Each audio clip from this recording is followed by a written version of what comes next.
greșeală. Picătură de cenală, orice aș face acum nu se mai spală.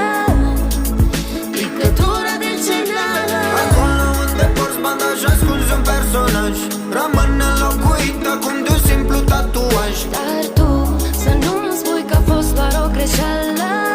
Ascuns în picătura de cerneală. Linii desenate doar pe jumătate, pe corpul tău, pe brațe și pe spate. Linii desenate doar pe jumătate, pe corpul tău, pe brațe și pe spate. Ai, ai, ai, ți-am lăsat puncte cardinale să nu te mai pierzi în cale. ai, ai, ai, cunosc traseul în detale, harta spre buzele tale.